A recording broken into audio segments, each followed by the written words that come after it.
Hello everybody, and welcome to my newbie tips and tricks video. In this video I'm going to show you a few things to explain the game a bit and hopefully give you some tips about how you start your new character. Now the first thing that when you come into the game, you get a mission to this guy over here. I won't be showing you how to do the mission, but I will show you that if you spin in every corner.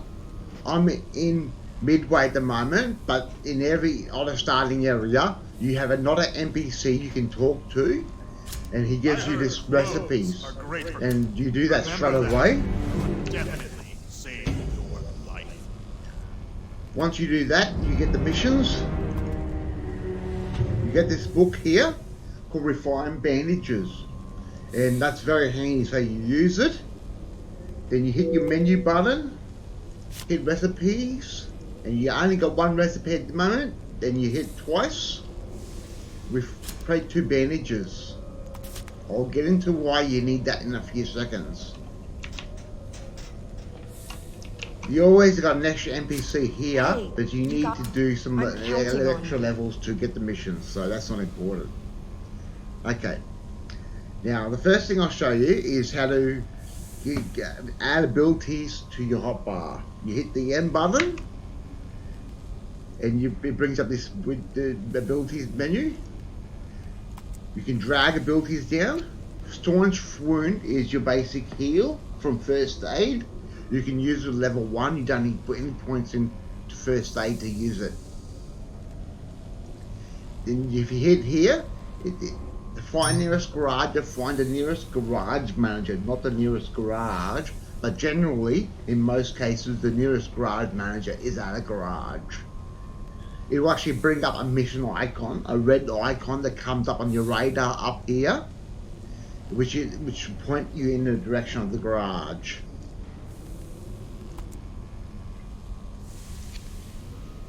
You also start off with some basic mutations.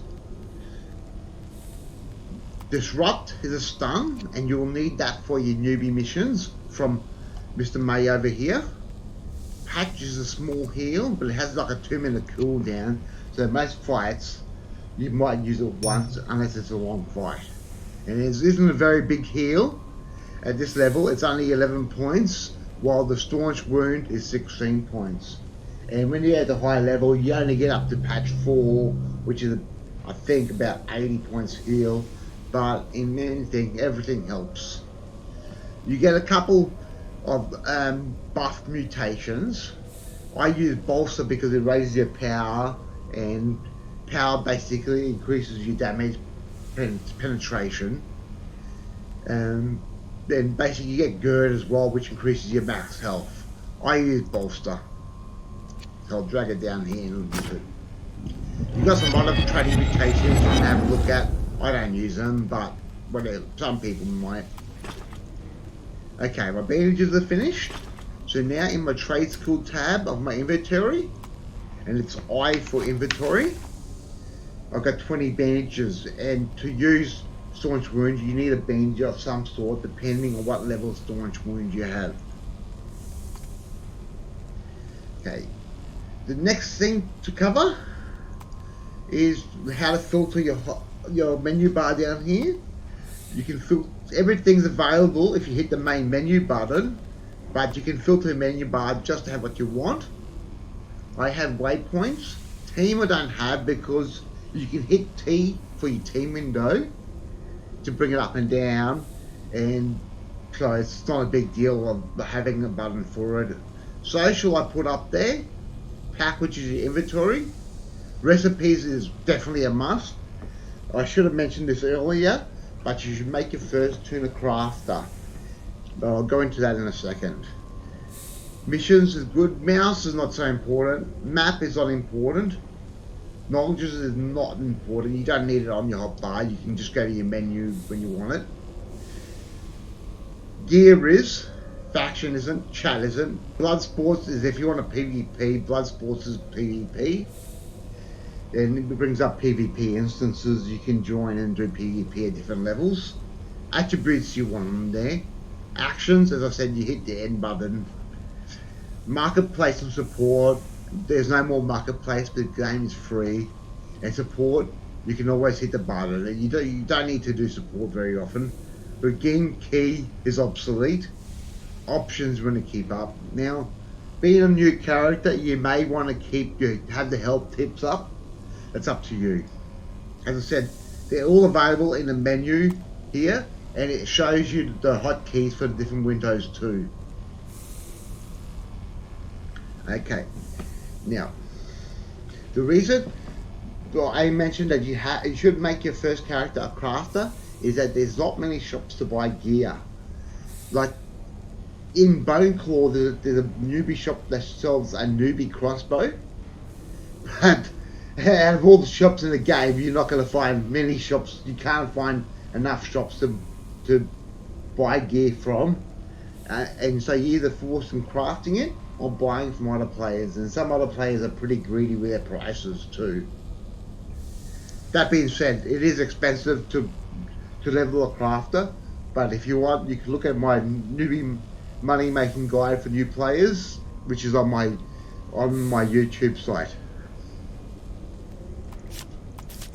Okay, now if you look up here, you got ability points, 30 AP. They call ability points. So let's click on that. I've also got in my hotbar down here as attributes. And if you look here, the hotkey, which I never remember it, is V. Now you got 3 sections. You got stats, skills, mutations, and trade skills. In the old days, stats used to affect skills and trade skills, but these days it only affects the skill caps. There's a whole bunch of different skills here.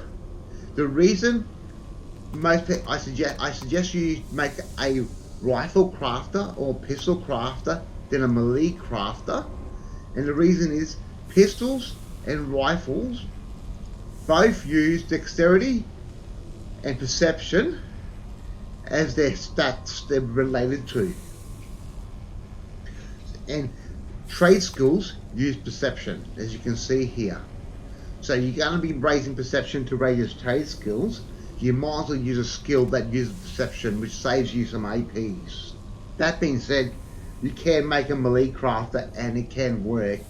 For a new player, it is slightly harder.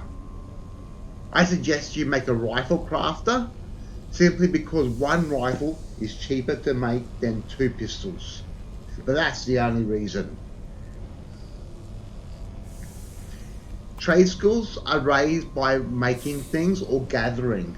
You have 3 harvesting trade skills. You got scavenging, you got nature, and you have geology. Scavenging can only be raised by harvesting. There's no trade skills for scavenging. Geology has a few refined recipes, so it's theoretically possible to raise some of your geology skill by crafting, but I have never tried it, so it's just theoretical. I've always just raised it by gathering itself as well. In nature, there are recipes, so there's a fair number of recipes for nature. So like you can craft horses with nature, you can craft poisons with nature, there's a whole bunch of different things. You can craft seeds with nature, which are featured in my money making guide. There's a whole bunch of recipes for nature, but most people raise nature again by harvesting. As you can see, I had a few points in medicine from making those bandages. Now just to show you, as you can, on this side, it shows you what skill you have. This is a cap, my skill cap, so I can only raise these skills to 22. The same thing here. I can only raise these skills to 22 because that's what my cap is at the moment. But if I raise my dexterity, for example, let's raise it 10 points, or 10 points will do. You'll see that my skill cap for pistol is up to 24, and my rifle skill cap is now 24 as well. All the others are 22, except, well, precision as well. But so raising your stats raises your skill points. It also raises, if I raised perception or intelligence, it would have raised these ones, but I didn't. You get a bunch of mutations as well. Empathic has some heals, and so has nano manipulation. I personally don't use mutations because in the old days, before gamers first took over the game, which was many years ago, 2012 roughly, the mutations were much better, but gamers first nerfed the whole game to hell. And basically, so I stopped using mutations back then, and I've been using stamina ever since. But as I said, it's up to each person. A lot of people do use mutations, and it's very important very early on to get your build correctly, your character set up correct, because you can respec in the game, but it gets more expensive as you get higher level. You go to a mutagenics merchant and you buy a recombinant DNA injector for your level, because so you can buy one for 1 to level 10, or level 10 to level 20, etc. But the higher level they are, the more expensive they get. I will be putting links to the unofficial Discord in the description of this video, and if you go to the unofficial Discord, it has some example builds you can try out made by different people, so you can have a look at different builds. You can also find some on Google, but they may not be current, but they can still give you ideas about how you build your character. In general, the first thing I always do is I use pistols. I have played all the other weapon classes before, and I prefer pistols, and I'll explain why later on. But I use pistols, so first thing I do when I make a new character is I max pistols all the way.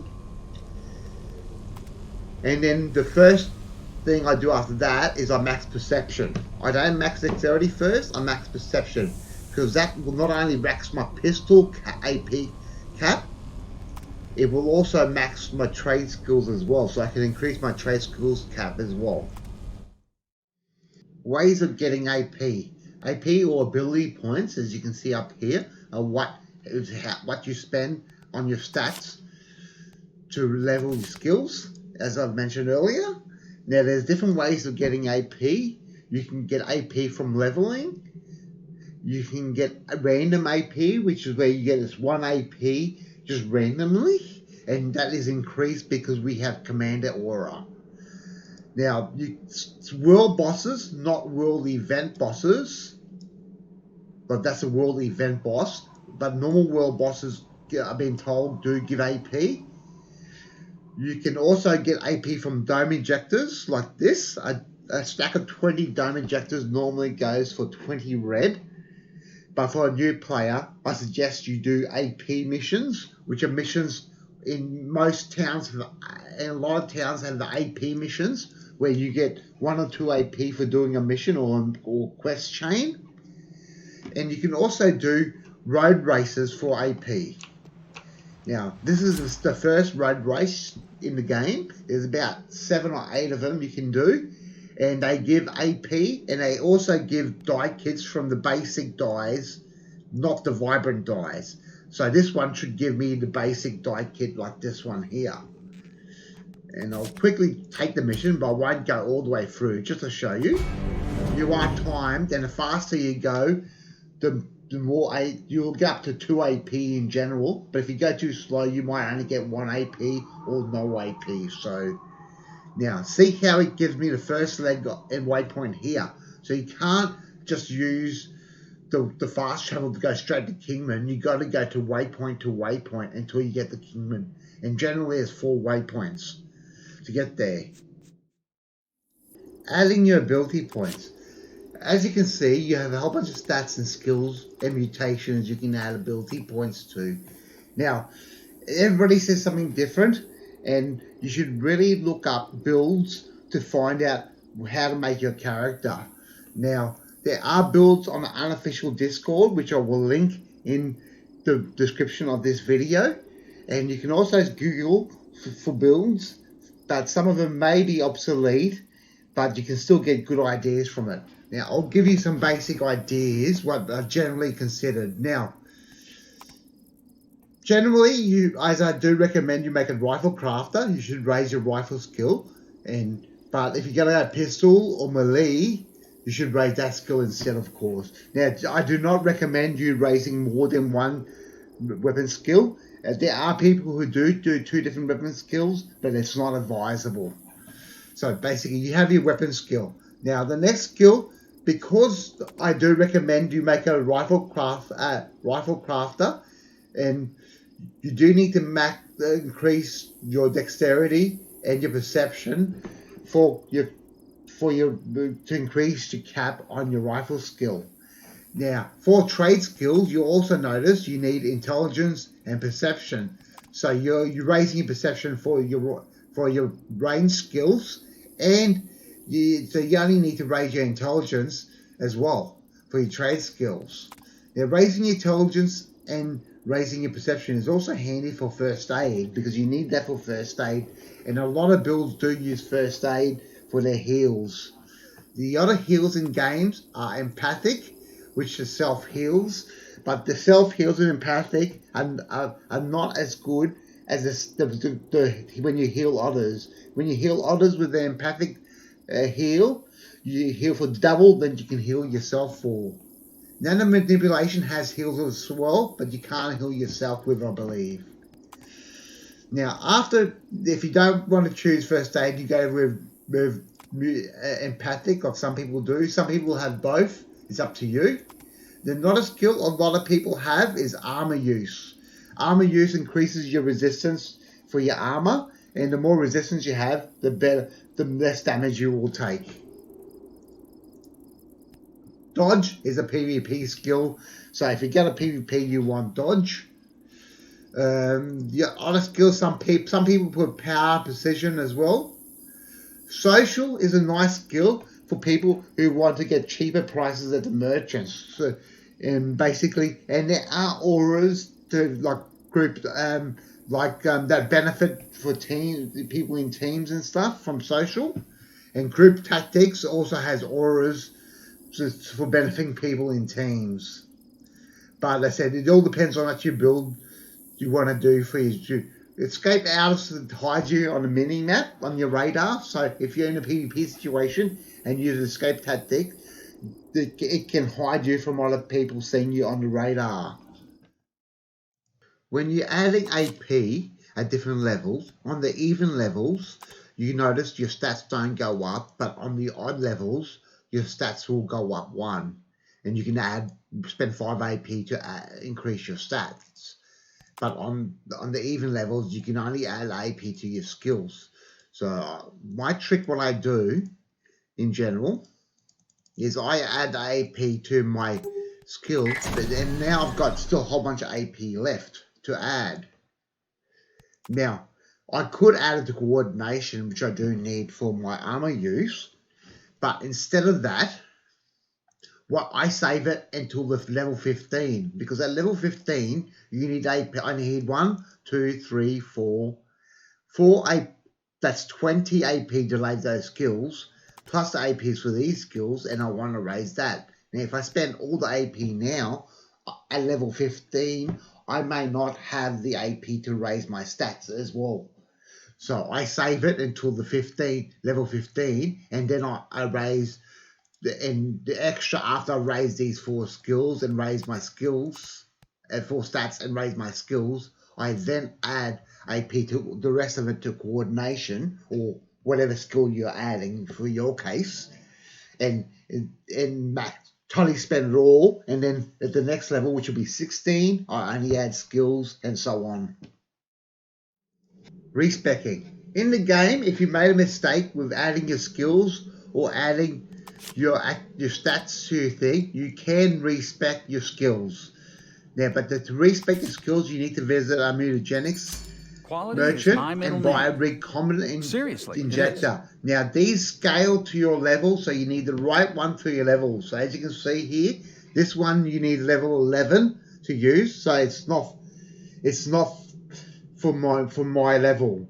Now, you can buy as many as you want, but at low level, you can only use a few at a time until then you hit, when you do use it, respec button will appear here. You hit that and it lets you respec the amount of skills, respec points you do. And if you need to use more injectors, then you can rinse and repeat until you've done it. The higher level you are, of course, the more expensive it gets, as I'll show you. The higher level you go, the more expensive the respec injectors get. And as you can see, here I am in Los Alamos at 55. And you can see the respec injector for level 51 to 60, even though it stops at 55, is 1 red, 30 blue, 50 white, which is a lot more expensive than the level ones for level 1 and 10. Weapon damage and skill. Now, as you can see, I'm using pistols, and as you can see, I need 42 levels and level 4 to use these pistols. And if you look at the skills, I have 48 in pistols and I am level 6, so I can use these pistols. Now, if I hit F1, I have this pickaxe up here, and you need melee 45 and level 5 to use it. And again, if you look at skills, I have no melee skill at all. Now, I'll show you why you should always have the right amount of skills for the equipment. So let's get a pistol. Now, there's a chicken here. Now, as you can see, I was doing 22, 30, 21 points of damage to that thing with pistols, and it's got a DPS of 30. Now, let's go to the pickaxe. Now, as you can see, the pickaxe has got DPS of 34.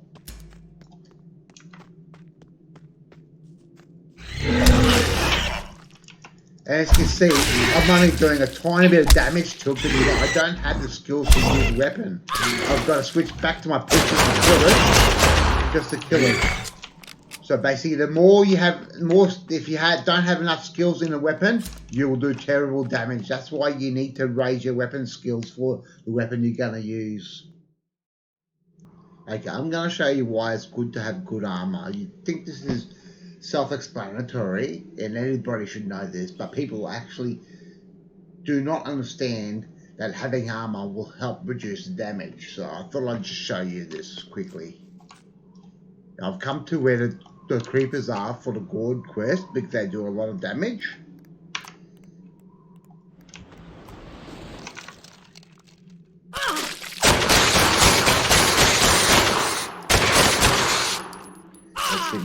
Hit me a couple more times.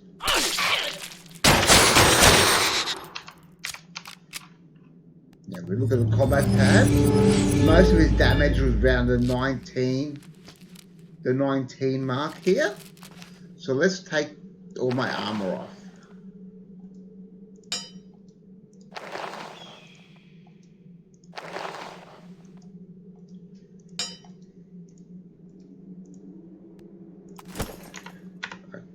Just make sure I've got no resists here at all.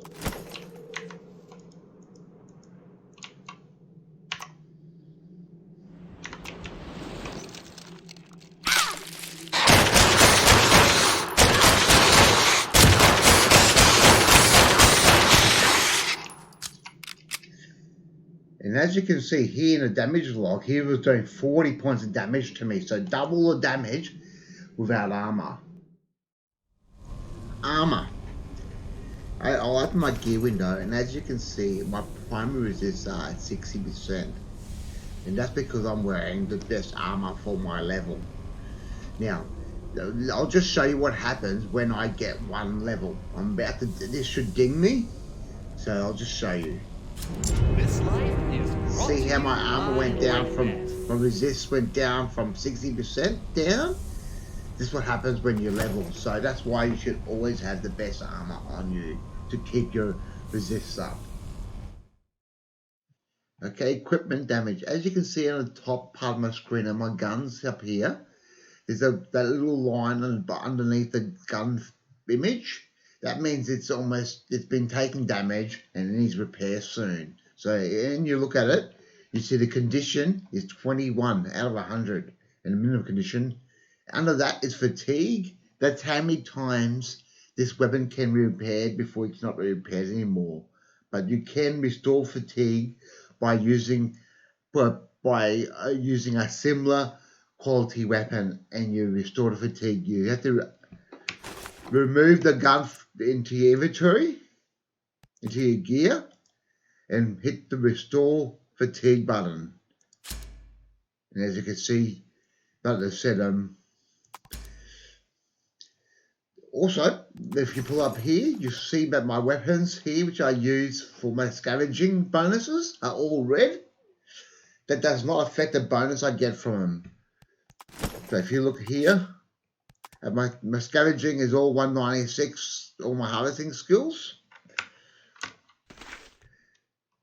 But I'm still getting the bonus from nature from using the Psi, even though it's red. So that doesn't need to be fixed. Weapons use basically lose deterioration or condition when when you shoot them or use them. Armor loses condition when you die. That's the difference. So the more you die, the more you have to repair your armor. As you can see here, my armor has been degraded a bit. Dying and death. Okay, I'm going to show you, hopefully teach you two things in this. Now, first we'll look at my armor. Now, if you look under category, there's this thing called condition, and my condition is 99. So just keep that in mind. And now I'm going to do my Memphis Nova condition. Do not do this at home. That should have hurt a bit more.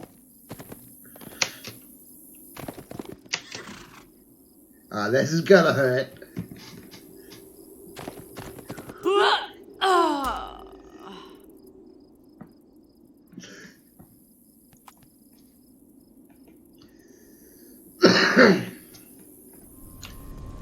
Okay, when you die, you normally get a debuff, but I didn't get it this time. So, you normally get a debuff up here, a T1 debuff, and it basically, the more you die in 5 minutes, the greater the tier does.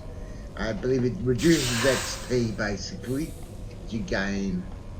So if you got a mission you give complete, wait till your debuff is done, and then basically complete the mission. Now, you always respawn in a cloner, and most cloners have a garage nearby. You just got to look around for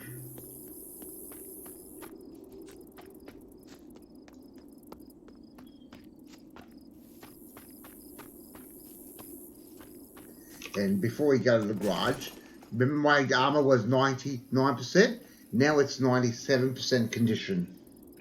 Now that's not much, sometimes you can lose a lot more, but yes. So your weapons degrade. I speaking not a part about your weapons degrading, but your armor degrades on death. That's all you lose, apart from your ego. But what I'm also going to show you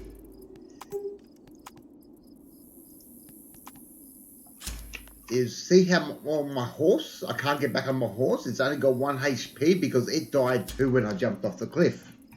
Now, on my horse, I have basic veterinary repair kits, which is the right one for my horse's level. But there's not a trick you can do. If you see on my hotbar, I have patch and staunch wound. And in general, but not always, sometimes it doesn't work, you can do this. And see now my horse has 12 HP. And because the horse is an animal mount, it will slowly regenerate that. The higher level horses regenerate it a lot quicker. So now I can get back on it. If you do patch, it also can work. I mean staunch, it can also work too. Global chat. Now, as you can see here, we got the global chat here. Now, it's very important for a lobby player to listen to the global chat, because often you can find out information, and often there are times high levels will offer things for free on global chat, or even offer trade skills contracts and other things. So please listen to the global chat, because people do offer stuff to it. Now, there's also commands you can use for global chat. So you can see here I'm in the help channel, and you can change channels by choosing the channels here. But I can also use the command to go, if I type in local, hi, as you can see, I spoke in local chat by doing the command, by typing in command. There's other commands. You can type in waypoints. Point. Let's go 27888 That'll do. And I've created a waypoint that way. So there's a whole bunch of serious commands. You can find them on Google to find all the different commands you can use in local chat. You can also edit chat tabs. When you start the game, you get to combat chat, and the first thing you should do is untick flash new message, because it'll be constantly spamming you with new messages, and you don't need to flash on every time you shoot some move and do damage to it, or if some move attacks you, you don't need to be notified every time it happens. You can also create new chat tabs, so let's call this new chat tab. And I can select which channels I want to use this chat tab. I can select to use a timestamp, which normally it's defaulted not, but selecting timestamp you can see when your messages come up. And there's a whole bunch of combat filters and other stuff you can add to it. And you hit OK, and then you got your new chat tab there. And you can delete the chat tab too by clicking on it and deleting it like that too. Linking items in the chat, it's a very easy thing to do. You can hover your mouse over the item, you hit control, and you hit, as you can see, just by pushing my mouse button after hitting control, my left mouse button, it's linked to chat. You can also open your recipes, and as you can see, the command the crafting kit, which isn't in game, but you can pretend it's in game by just control left clicking on it, and you can do that. Now, if somebody happens to talk, link an item in chat, so let's talk in local, you can also relink it and into chat by control right clicking it too.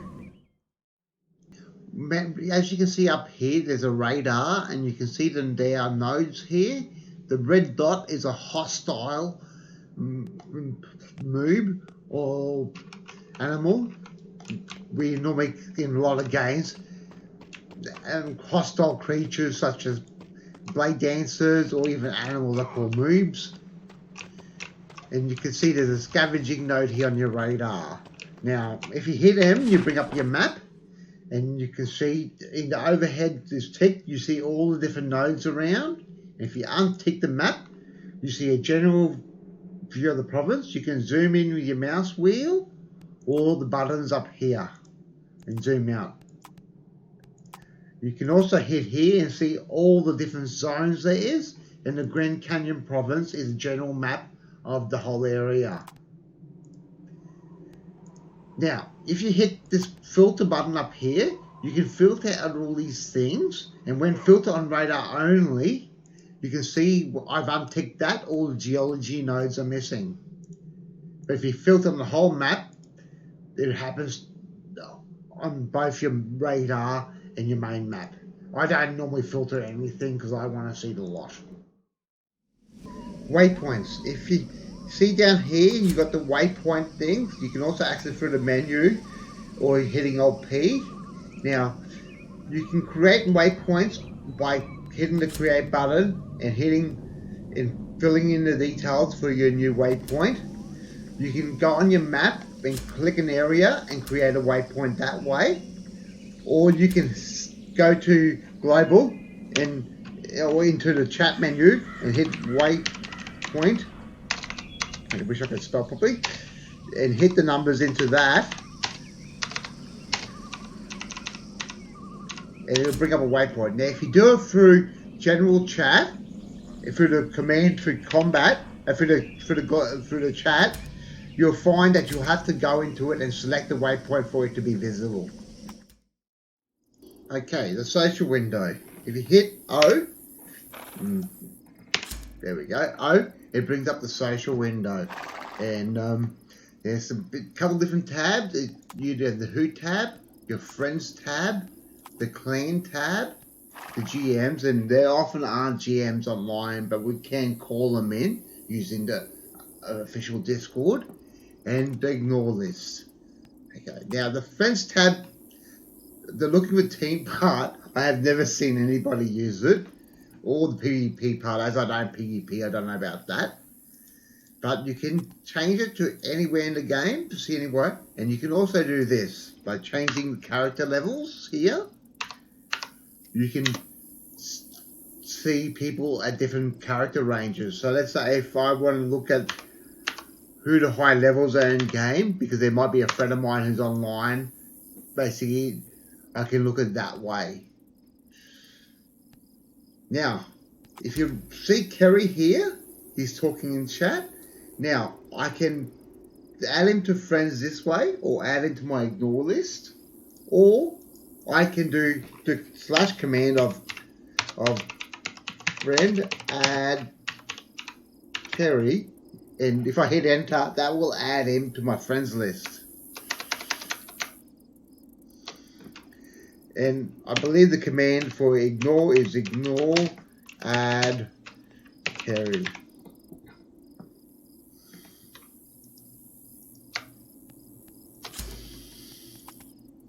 You can also remove people from your friends list too as well and put them on ignore. And you can do it from this list as well. Trade skills.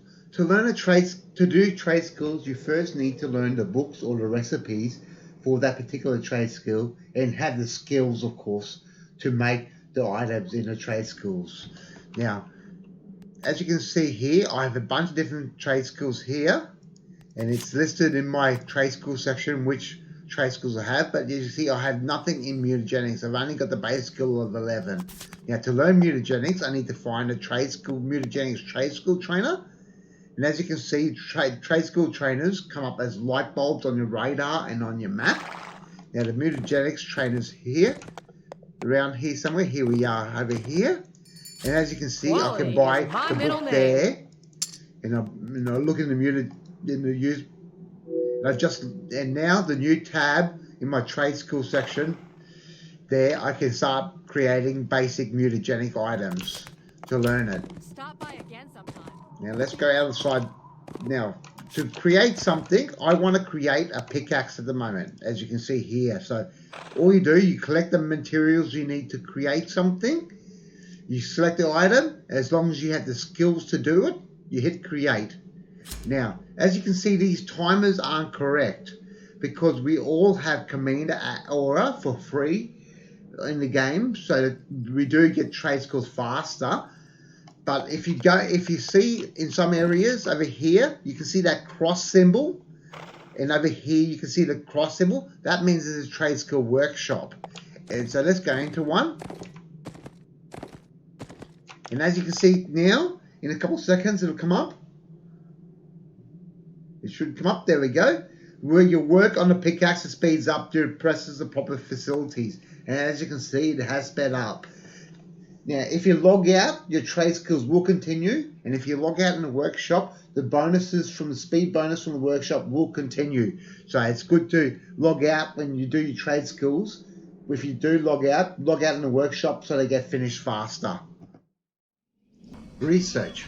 For a lot of the trade skill books, especially for equipment and medicine, mutagenics, there's the normal books you can buy, and then there's the improved books you can research, and advanced books. Now, I'll give you an example. Here we've got Torso 1, which is available in Sector 1. And when you get to level 75, you can research the improved Torso book. Now, the improved Torso book contains better armor than the normal Torso books. And then when you research the improved Torso book, you got the opportunity to learn advanced Torso research, which is even better armor. Now let's pull up the advanced Torso. Now we've got the Special Forces vest, which you need 120 to craft. Now let's pull up the Duelist Torso here. As you can see, it has less armor than the Special Forces vest, while it's the same level vest. Now, in general, and I say in general, there's a few exceptions. You're better off getting the advanced books, and when you get up to that level, or do improve first, and then when you can wear the advanced weapons, because the better armor you have, the less damage you'll take. When you have a whole bunch of trade skills ready to be completed, You can sit there and just hit one of them, but it takes forever just to hit one of them. There's a faster way. You simply do all 4 of them. And just keep going back and forth, and you find you get your completed islands much faster. When you're looking to buy books, you go to a trainer for whatever trade skill you're looking for, and sometimes they got a whole list of books, but you don't always know which books you have because there's so many books you can buy, recipes for different skills you can buy. What you can do is hover over a book, and as you can see, it says in red, you have not learned this knowledge. This way you can tell what books you have and what books you need to buy. When you make a new character, you will find all your trade skills are at 11 points. And in most newbie areas, a lot of the nodes are 15. So you can't harvest them unless you have something to help you harvest, or you find the right node. And unless you know where they are, they can be a bit difficult. Now, geology is pretty easy because most newbie quests show you exactly where the mine nodes are. But scavenging and nature is a bit harder. So what I'll do is I'll show you where they are. Now, I'm at Clinton Farm here, and we just go down the hill here.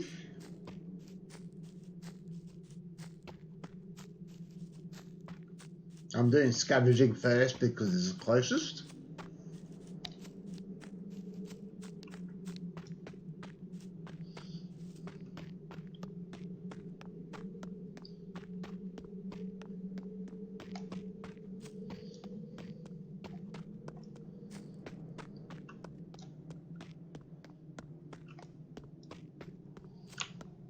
And as you can see, you can harvest down here to get your scavenging up to 15 to harvest other nodes. For nature, it's a bit of a further run. I do cover this in my money making video, but I'll show you again.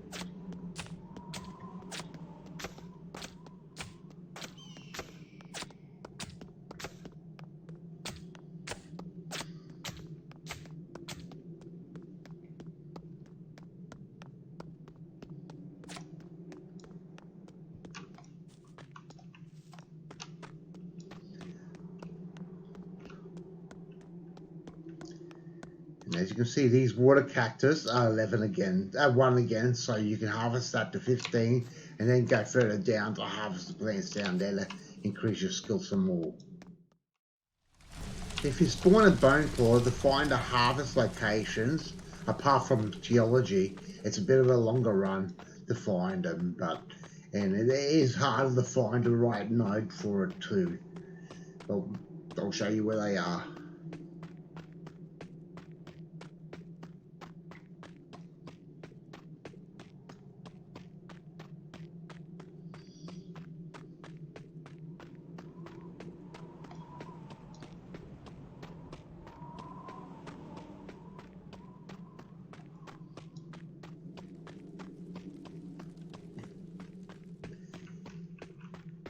Now we can continue and climb up the ramp up here to get to the top, but we're going to cheat and go up this way.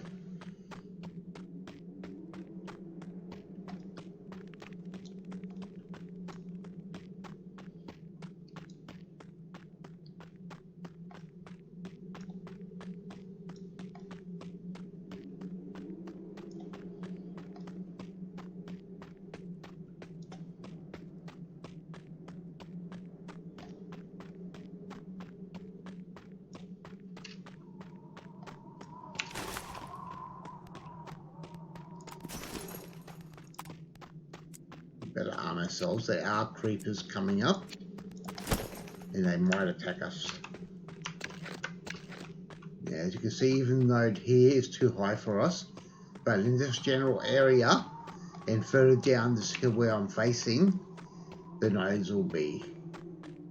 Now this should be level 1, see, so there's your water cactus, but they're all not clumped together like they in Clinton Farm and Midway, so you gotta look around for them. That's probably a 15 or, yeah, 30. Now that wood board ahead could be a scavenging node. That's level 1, but I can't be sure until we get closer.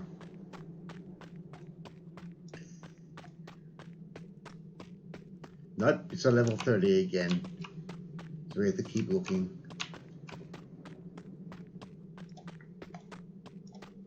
See, there's not a level 1 nature.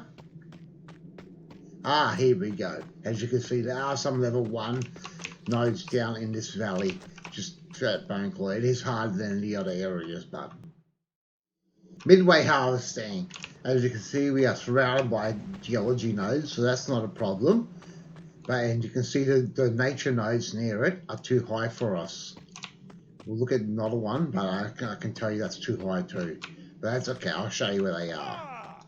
It's a bit of a run, but you get that.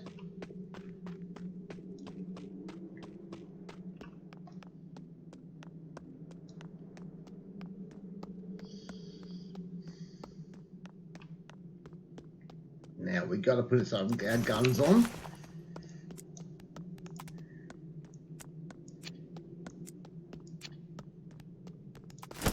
Because we do need to kill some things for it.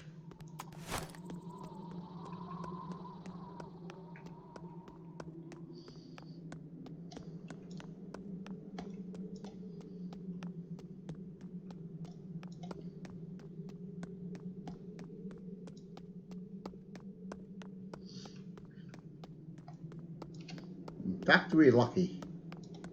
There's some dead bodies, and that'll do. As you can see, these vegetables are 15 again. But these chickens are 1. So what you can do,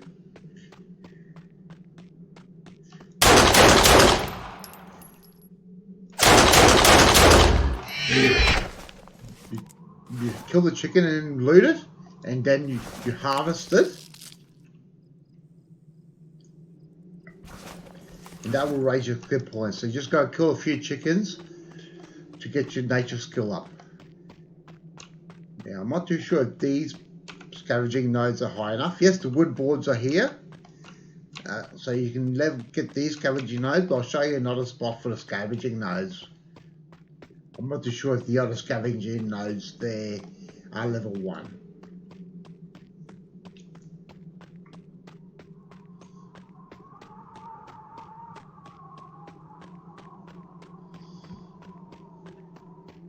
If you need cotton too, over there is a service station, and behind that, in that general direction I'm facing, there are cotton plants as well.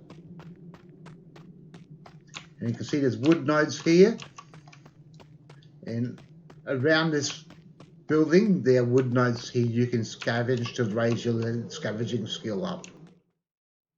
When you harvest a node, basically you have to manually select the item. Now I can double click this or hit the take all button and I pick up the item, but there's a quicker way to do it. If you want to loot everything in the item, you just hold shift when you loot. Just before you loot, you hold shift and keep it holding it. As you can see, it automatically picks up the item. This works for me if I kill these chicken over here, and if it's got loot in it, the same thing will happen. And as you can see, I already looted the chicken. And if I harvest it, if I got the skills to harvest it, the same thing will happen.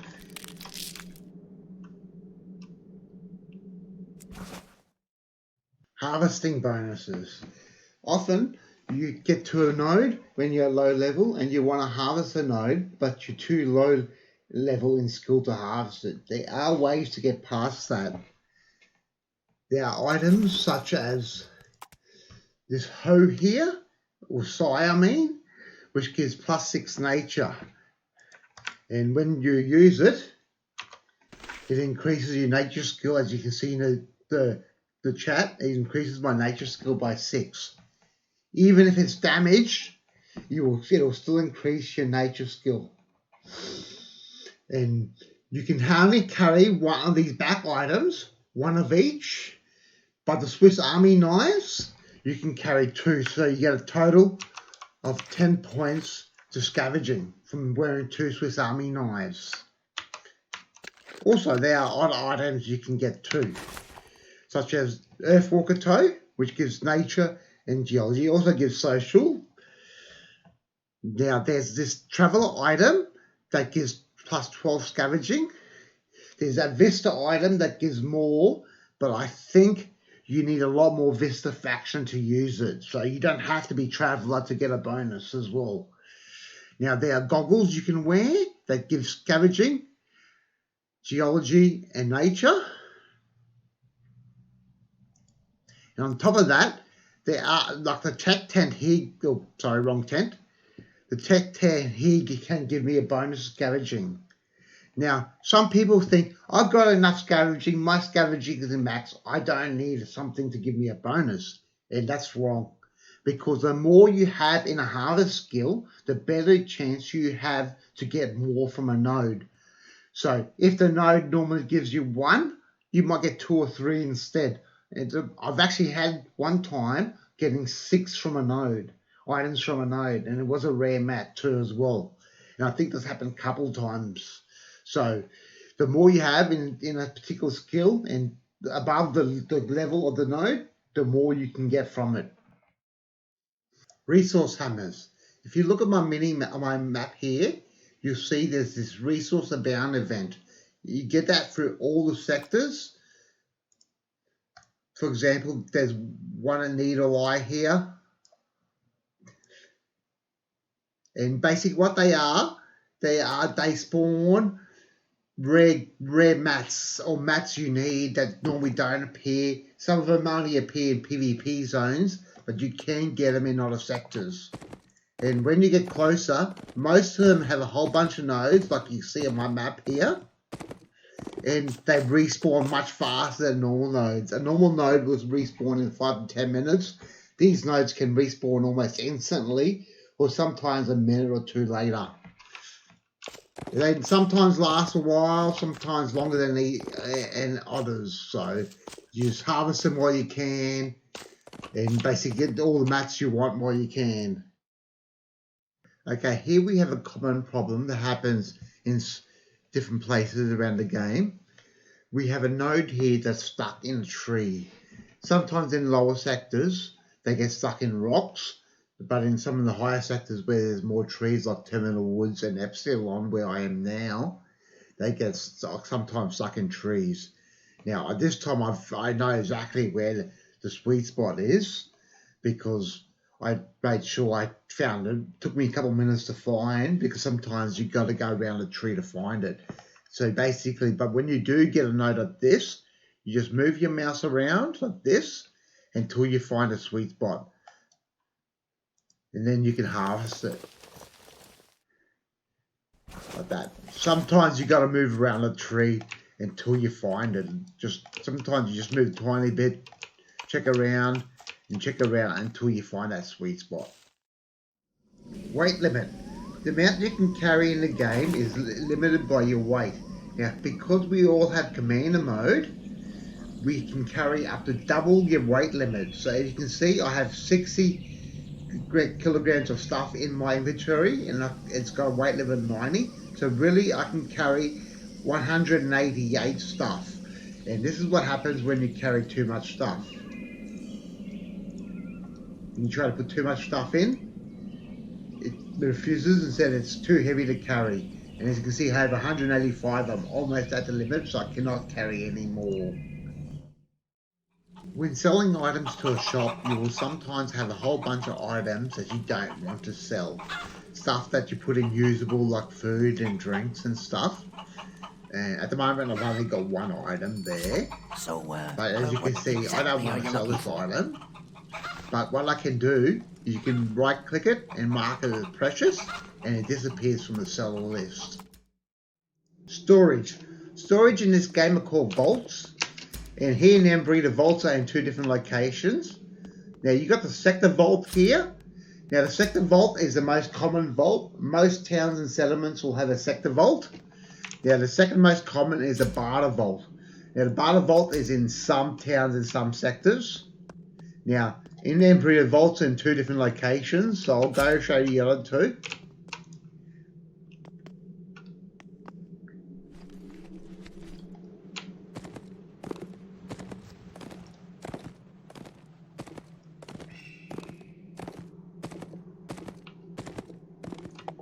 Now you've got the VIP banker vault here. Now these 2, and there's the other vault over here, which should be the utility vault. Now the utility vault, I can't remember which one's which, but one you can only find it in the regional capitals. And I think the VIP banker vault, you can only find it in select locations. PvP keeps have all 4 vaults. Player towns, if the storage bundle is built, will have all 4 vaults. Los Alamos and towns in Alpha County and the Epsilon Zone will have all 4 vaults as well. Vault upgrades. In the game, there are vault upgrades where you can upgrade your barter vault and your sector vault. Now, to do that, you need the whole series of books called the general books. Now, to actually craft the vault, you need the general construction book. And as you can see, there's 4 different upgrades, 2 for each type of vault. Now, technically, as you can see, it's a level 1 to actually craft the upgrades, but you need, for each of these different items, you need either 150 or 180 skills to make the items. So it's a bit more complicated, but a level 1 can get the upgrades if they get these components. Now, there's a general book for every trade skill, and the best it generally drops in deadfalls off veterans, but if you look up on the wiki, there you can find there are other places it can drop. A good place for it is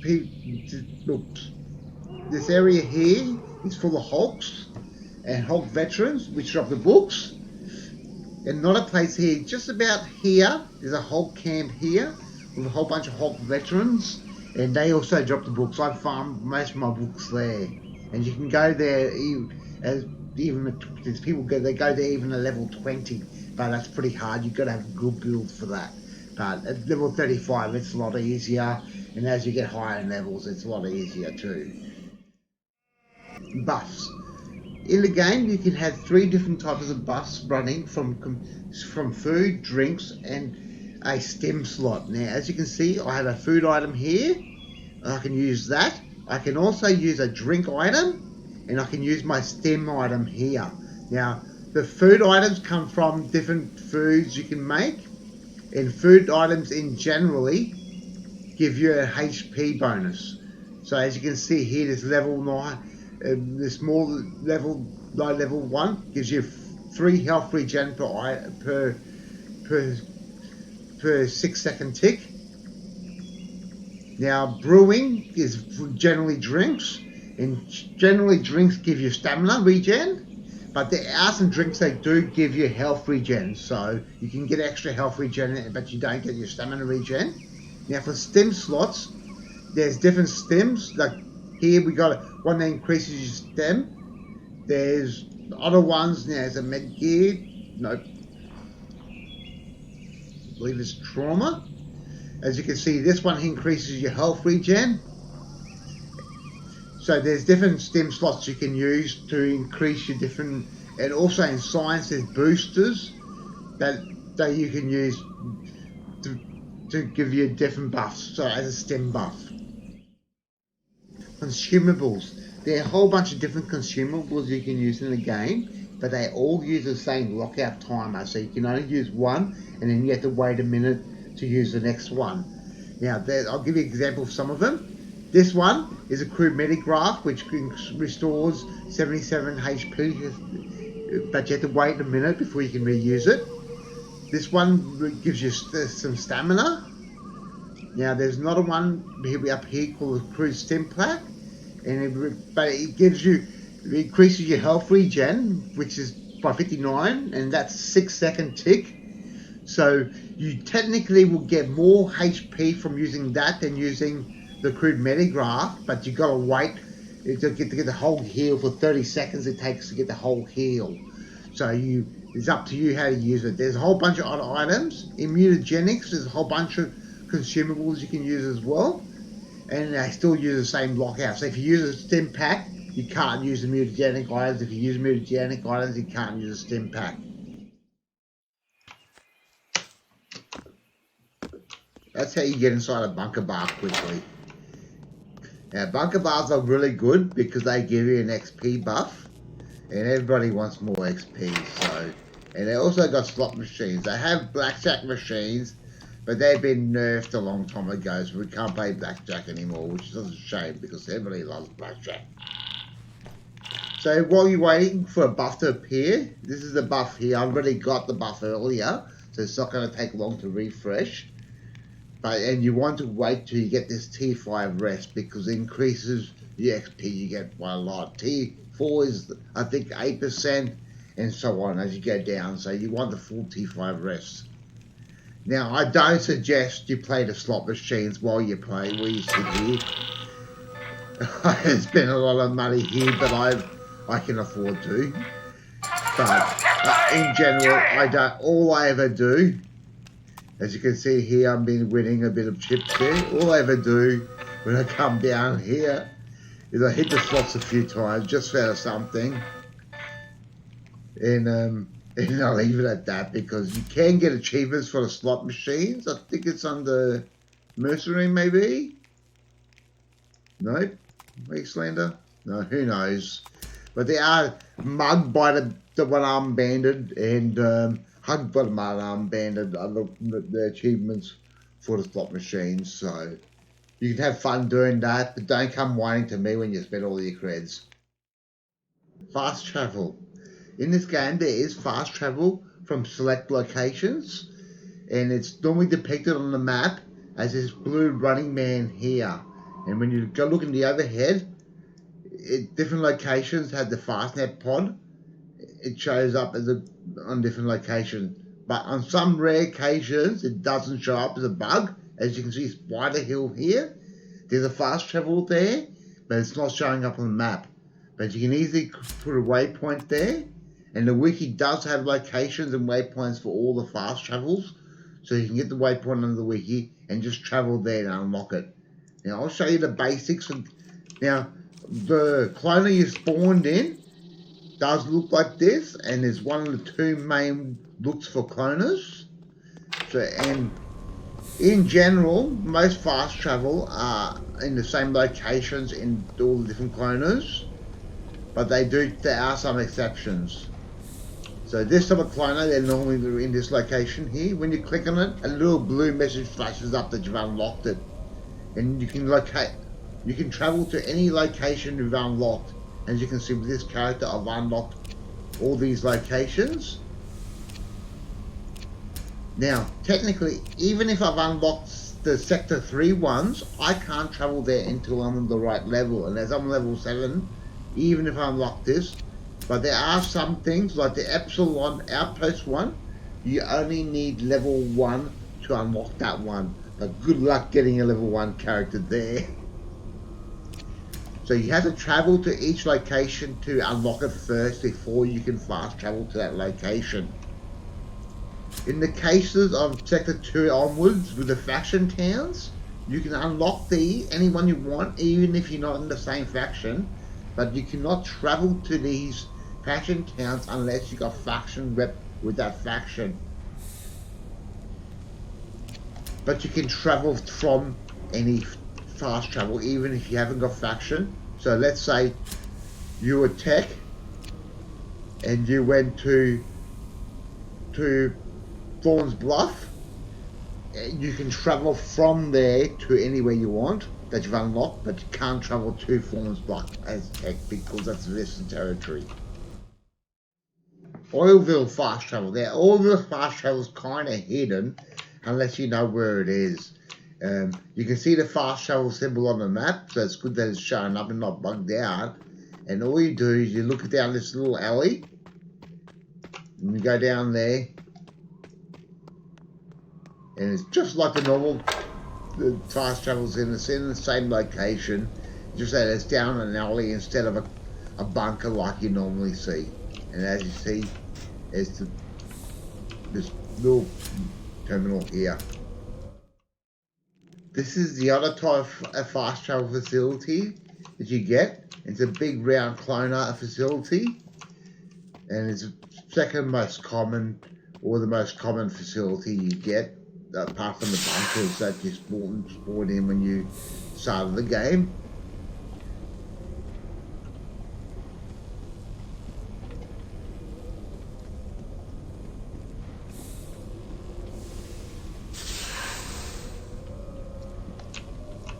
And again, just click on the terminal, the blue symbol will come up telling you you've unlocked the fast travel there, and you're free to fast travel to that location. At the garage, you have the stable manager and the garage manager, who's over here. Now I'll show you something. When you need to tow your horse, you basically, from different locations, it costs money, and the more higher level the horse is, the more money it will cost. Now you see my Destria here, and I'll show you the thing. That's the highest level combat mount in the game. Now the Destria costs about 12.5 blues to tow, and that's the max it will cost. Even if I go to Embry, it will cost that much to tow. But that's because it's parked. Now I'll show you something that's even worse. If you think that's expensive. Now I've unparked my horse here. Let's fast travel to Embry.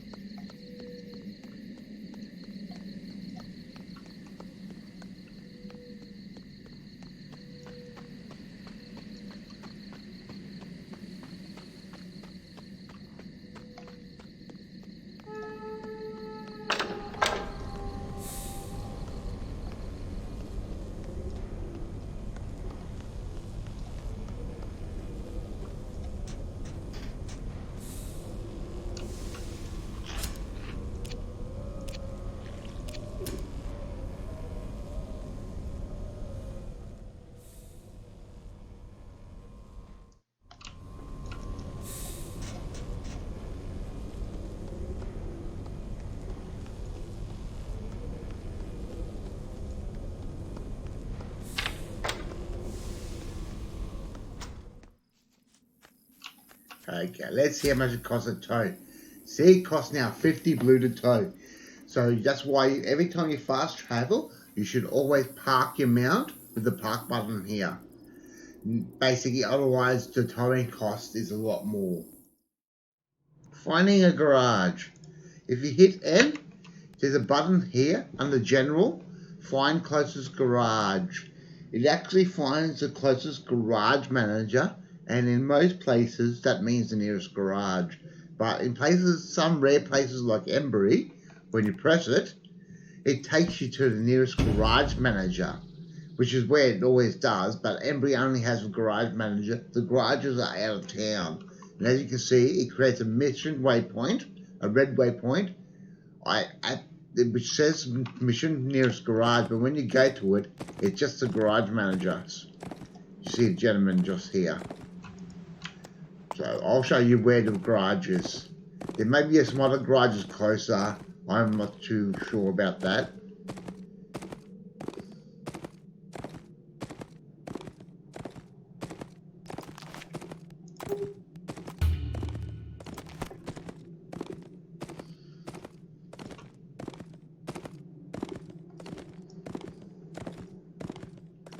Now you see these geo nodes coming up on my map? Over here, my strategic map. They're weak geochems, which you need to make gunpowder and other stuff. They only need geology 30 to do. And if you face if going in the direction I face, just south of here on the other side of town, roughly, in that general direction, there are copper nodes. So, and I think they're geo 1 to, so if you need copper when you're in Embry,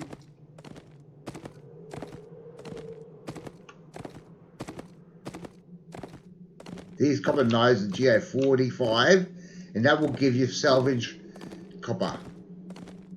And here we are. This is on the map. You can see what the garage looks like on the map here. You've got the horse merchant, stable merchant, garage merchant, and everything else. And most garages, but not all, will have a working mailbox. Sometimes you get a bug on it with your horse, and you cannot actually click on it and access it. I don't have the bug at the moment, but you try to access your horse. It's your horse, and you know it's your horse, but you can't access it. When that happens, you want to speak to both the garage manager and the stable manager, and any horse you have active, you tow. And you hit this tow button here. See, you can see here I can tow this horse, even though it's not active. And it's because sometimes you get an extra mount due to a bug, and it'll be out in the middle of nowhere, and it will interfere with the mount you got. And until you tow it, you hit the tow button, you select the mount, and you tow it. Basically, you will not be able to use your horse. And once you've towed, basically both, you can take the horse out and unpark it, the mount you want to use. When you need to use a mission item, you often need to go in the inventory and right click it and hit use, but there's an easier way. You slot it to your hotbar, you go to the location. In this case, I've got to select the location, I hit 2, and it does the mission for me. Simple as that. Mounts. There are 3 different types of mounts in the game. When you first do your newbie quest, you'll be given an old nag, and that's a combat mount, like this Destria here. It's as you can see up there, it says it's a combat mount. There's also cargo mounts. Cargo mounts you can't shoot from, but they carry a lot more cargo. And there's also hybrid mounts. Now, let me pull this up. There's not many hybrid mounts. This Franklin Rider ATV is a hybrid cargo combat mount, so you can use pistols off it, and you can also, it carries more gear than a normal combat mount. Motorbikes are combat mounts too, I believe. Let's pull up the motorbike. As you can see, it's a combat mount. And this Franklin Rider horse here is a hybrid mount. So there's a variety of different mounts in the game that you can do. With motorcycles, you can only use pistols, while with horses, the combat mounts for horses, you can use rifles and pistols. You cannot use melee off of combat mount. There's no melee mounted combat in the game. Vehicle trick. Now this trick doesn't work with horses, but it does work with vehicles. Now, if you see here, to use this ATV key, I need a coordination of 20. So, and I don't have coordination with 20. My coordination is only 16. So let's add the coordination to it. So I have coordination of 20. So now I can use this ATV key to use it, but I need to go to the garage. Before I do that, I'm going to the mutagenics merchant. If you got the chips, we can deal. 1, 2, 3, 4. Oh, I bought 5. That's all right. Now I'm at the garage. What I need to do first, before I spawn my vehicle, so if I try to use it, it won't work. It'll say I've already got an active mount. So first I must park my horse. And now I can use the key, as you can see. Oops. Here we go. I've got to get away from it. Let's try it here. And now, as you can see, I have an ATV, which I can get on it and use. But let's go park this ATV. Well, we don't need to park it now, but we'll park it. Now, because I'm pistols, I don't really need coordination at this point in time. So I've really wasted 20 AP. Now, there's a trick to this. And this is the trick. Those AP recombinant injectors to respec I've used before. Okay, let's respec now. Hit the respec button. Select the skill. Okay, preview, yes. Accept. Now, let's use the respec injectors again to get the other 20 points back. Respec, select the skill.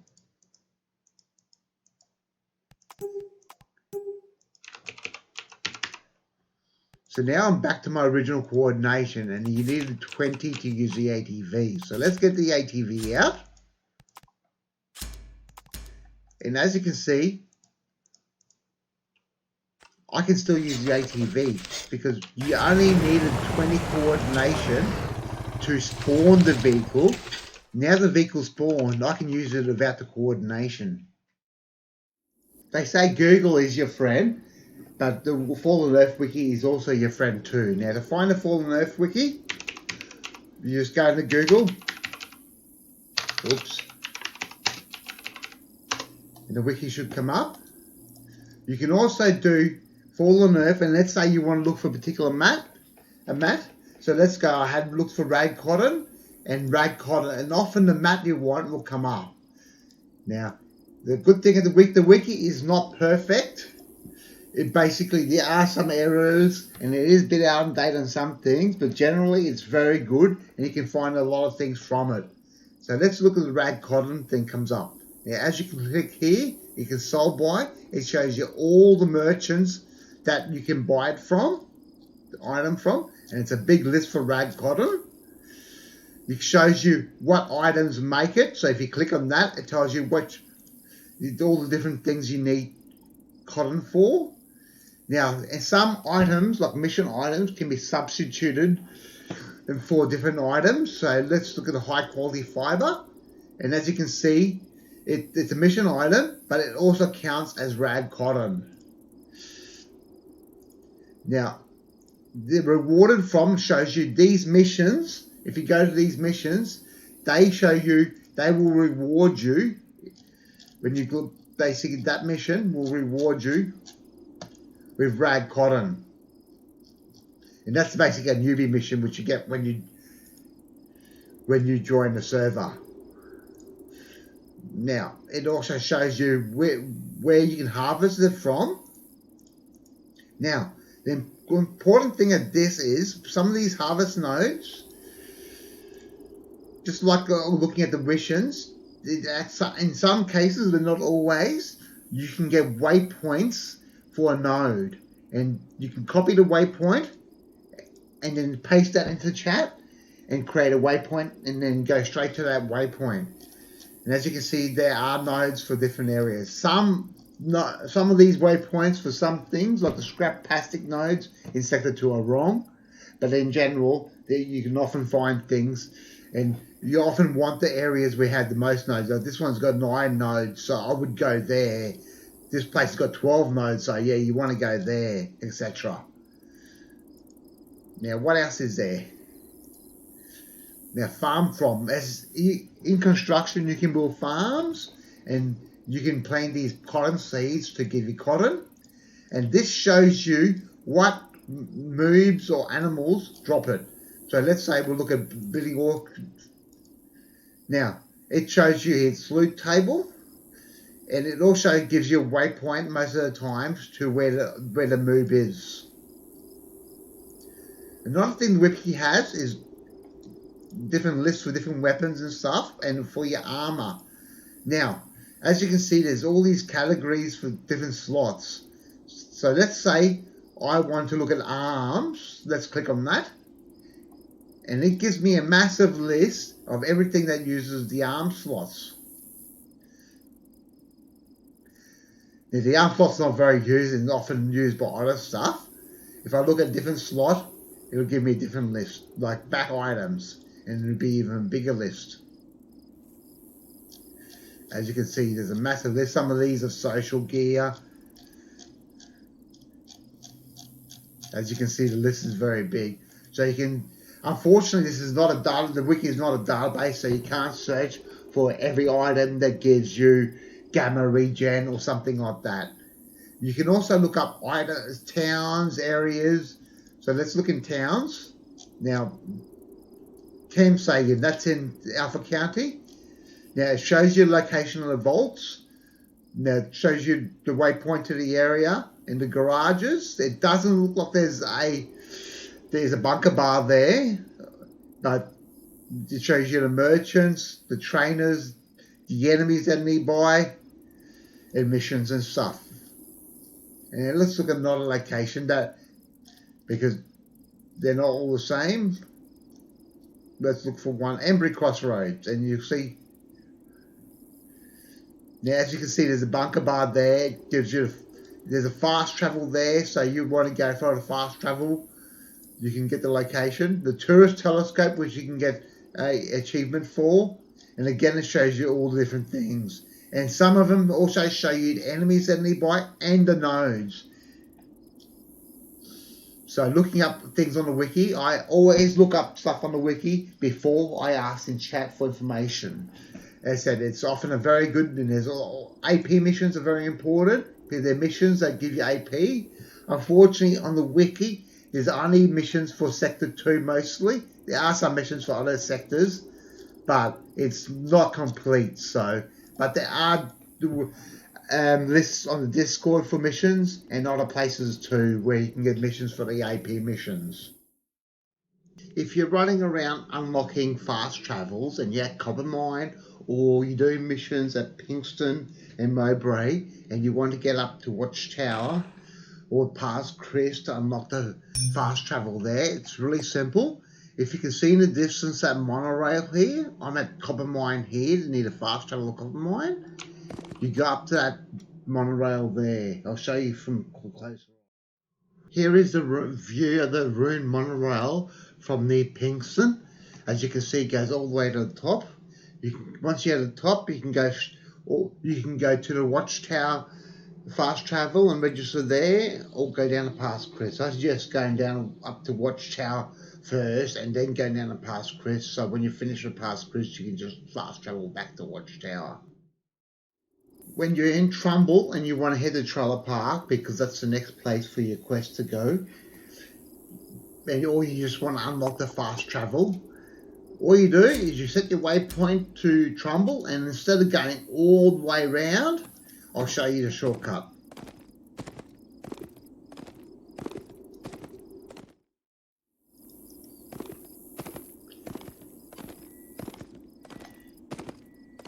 Now, as you can see, we are reaching the cliff now. Now, luckily we've reached the right spot, but now if you look over here to the left, you can see the cliff's pretty sheer. You can jump off that, but there's a good chance you die. But if you find a nice spot like this, and this is the spot I always go down, you can go down without hurting yourself, and you take no damage, and you can head straight for the clone over there to fit your fast travel, or Trailer Park is in a general direction I'm heading in. Okay, ahead of me is a tunnel that leads from past Chris up to Watchtower, and as you can see ahead of me there are some Night Wolf marauders, and the tunnel is filled with them. Now, as you can see, I've only got a level 5 character. I'm running around the sector collecting all the fast travels for something to do. And if I went through the tunnel, there's a good chance I would die. Now, that might be okay because I would probably respawn at the Watchtower cloner anyways. But there's a way around it. You don't have to die. You simply go around the tunnel like this. Then there are some light walls outside the tunnel over it, but as you can see below here on the radar, they're all underneath me, and you can skip basically the tunnel altogether. Factions. When you get to level 15, you can go to Sector 2 and join a faction. Now, to join a faction, there's an NPC outside each faction town in Sector 2. And if you see on the map, there's the Vista Town of Fawns Bluff, Lightbearer Town's Haven, the info is Post 23, the text is Pickers Ridge, Credit Ben's Traveller, and Chota is Fracture.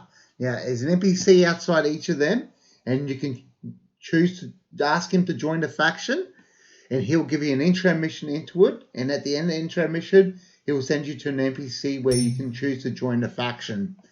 Now, the first faction you join will become your main faction. Now, let's open the faction window. And as I haven't been on 15, I can't join a faction yet. Now, technically, you can have rep in 3 factions. So let's say I always join tech. So if I have tech, I cannot have rep in Vista, because if I get tech reputation, I lose Vista reputation. So, but you can join they have rep in any 3 factions as long as they're not enemies. So as tech, if I have reputation with travelers, I can't get reputation with light bearers, and so on. Player towns. One of the few things Gamers First did do right, in my opinion, is the player towns. They are in different sectors, and they're towns where the buildings are built by players, and every so often there's an attack, and players can get together and defend a town from attack. They can earn XP and defense points from an attack if they have the mission.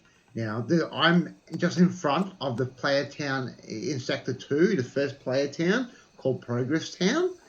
Now, before you go near a player town, it's always good to check if there's going to be an attack. Because if there's no one there for an attack, the attack will just reset.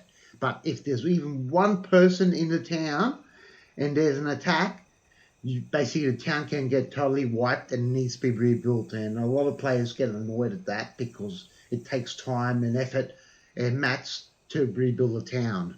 So what you do is you open up your map and you put your mouse over the town icon. It's not always visible. There are times where you cannot see the icon. Sometimes relogging helps, but not always. And sometimes when you put your mouse over the icon, it doesn't give you the tooltip as it shows now. You just got to keep moving your mouse over it until it does show it and updates it. And as you can see here, there's 39 minutes before the next attack and 33 buildings and defenses and no one nearby. Now, technically, I am a bit close to it. Now, you should check before you way closer, but I checked before coming here. So let's go into the town and I'll show you some things about it.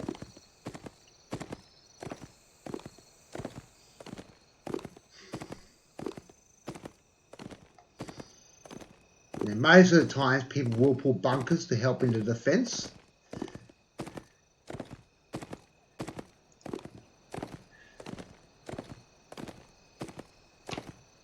Now they have a storage building here. This one here's a storage building. Now this one's auctioneer.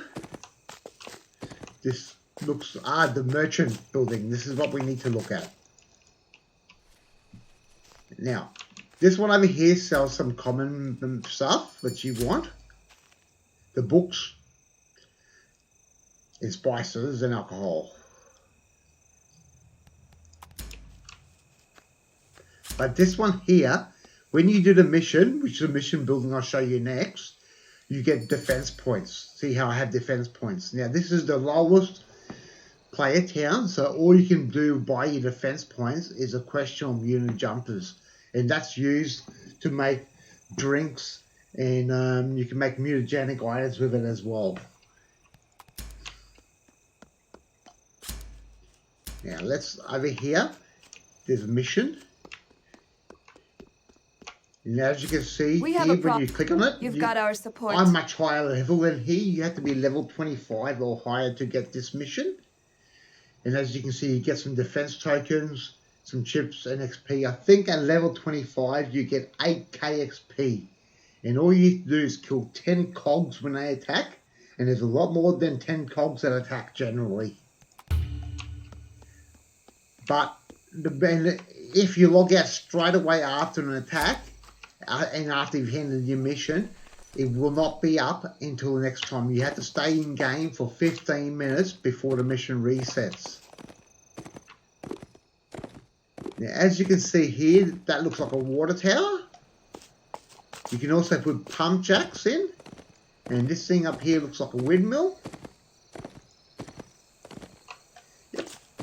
Now, technically, you can build pump jacks, windmills, and water towers, and they increase the number of nodes and that can spawn outside the town, and give you in each of them spawns certain mats. So when you build them, like I think pump jacks do petroleum. So here in Progess Town, also known as PT, it will give weak petroleum. I can't remember what the water towers and windmills give. Now those books can be bought. This building here is a town crier.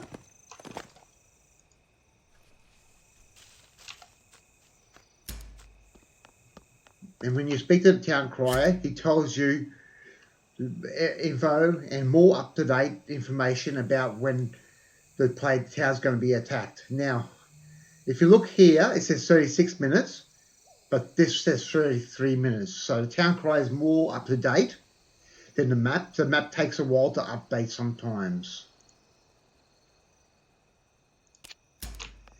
And this one here gives you recipes you can buy. Progess Town buildings builds all the basic buildings like the storage, the mission building. There's also a social building which creates a bar so you can get the rest buff like I have up here. Defenses builds bunkers for construction. For science, I believe it's landmines, but not many people build them. Nature drops hydroweed, and medicine creates medical bunkers that heal the NPCs at the bunkers that I showed you earlier. Okay, here we are at Stronghold. This is the player town in Sector 3. And as you can see, it looks very similar to Progess Town in Sector 2. The Stronghold is often referred as SH in chat. Yeah, as you can see, they've put the storage building, there's a mission building there, and there's a component merchant building there. Now, what I want to show you here, as you saw before, there was only the mutant berries on that one. This one only sells mutant berries too. I thought he sold more.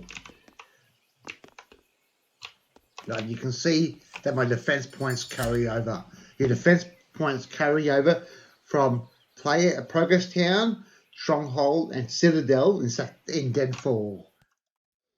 Okay, Citadel. Citadel is a player town in Deadfall. Now, as you can see on my map here, the icon didn't show up like it did in the other areas. But luckily, earlier on, a player did put a call out. And if you see on my chat here, Vroom said exit 33 minutes. Now that was about 15 minutes ago, so I know the place is safe to enter.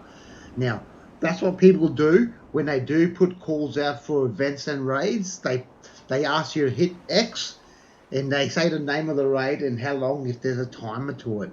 Now all you do is you say in global, you just go to global, say SIT, which means you want to join a SIT raid. It could be bees, it could be any type of event. And if there's two events, they'll put a different name down. They might say ZSH instead, so people don't get confused of what raid or event you want to join. There's not many bunkers here today, but maybe there was an attack. Now I can't, the mission buildings, this should be the mission building. Normally people put the mission building in the same spot, but I can't access the mission because I think it's level 45. But what I want to show you,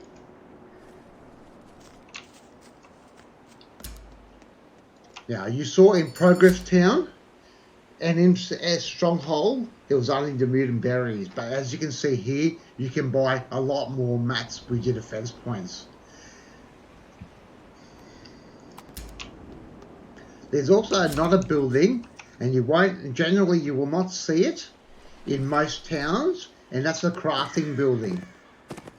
And basically we generally do not build the crafting buildings at player towns because it encourages people to go AFK, and AFK people do trigger a raid sometimes, and we don't like having the town destroyed, especially because of the mats.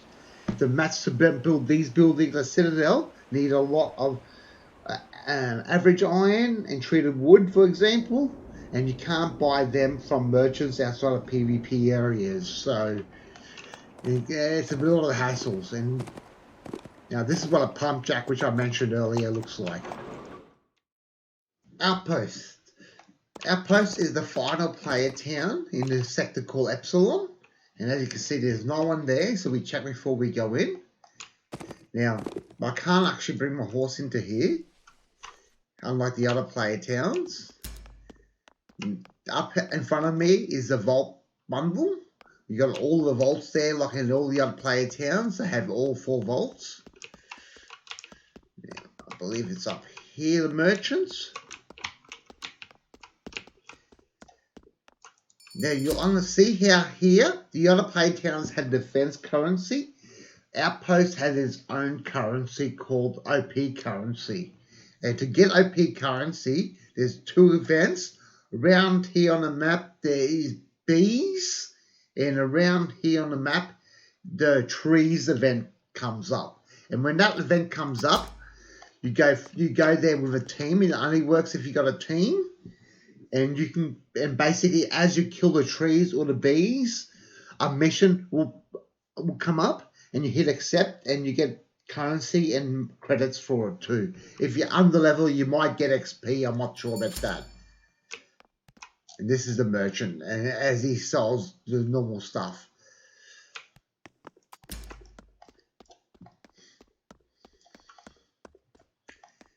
Now, often there's an auction house here too. Yep, there he is.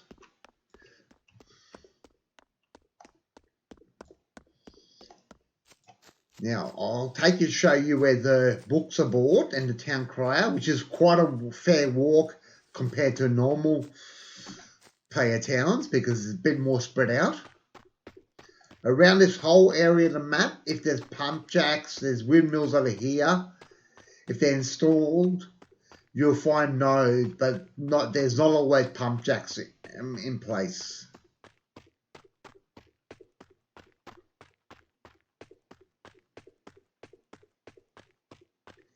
And the area I'm running through is where the attackers spawn, and they head for the bunkers over here. Or they spawn a bit further from here.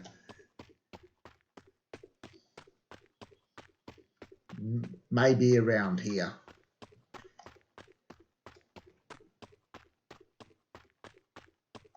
And as you can see, there's a pump jack up here. And pump jacks do bring animals to the area, but they also spawn nodes. And the nodes often give stuff like salvage, carbon, steel, which everybody wants. And again, as you see, you need the outpost currency for these books. So you have to farm bees and trees for that. Now, I think there is a mission bundle for this, but no one ever builds it. So, and I don't know how much the mission gives you for currency, but no, in the lower sectors it isn't too much. And bees and trees often give you 40 points per click, and you often do end up getting like 500 points in one event. Often when you need to camp for mats and kill moobs for mats or harvest nodes for maps, you have to kill moobs around the nodes. And so often you need to carry a lot of ammo, especially when you got guns like mine, which chew through ammo. So basically, as you can see, I've got a fair bit of ammo here. But with the maximum cleansing of these moves, basically I'm filling my inventory spot up. And I'm going to need more ammo because I intend to be here for a while. So the trick is I'm making ammo as I'm going, but I'm not actually completing the ammo until I actually need it later on when this amount gets low. Then I'll complete it. And I'll just let it craft and basically only complete it when I need to. This saves inventory space. Bees and wasps are the biggest enemy to a horse rider in this game. And the reason why, I'll show you why. Now, this is my level 55. And as you see, she's in GT armor. She's only got 54% at the moment. So let's eat some gritty paste. And as you can see, she has 60% resistance. And let's see what happens when I ride for swarm bees. Because often, I'm riding and I don't pay attention where I'm riding.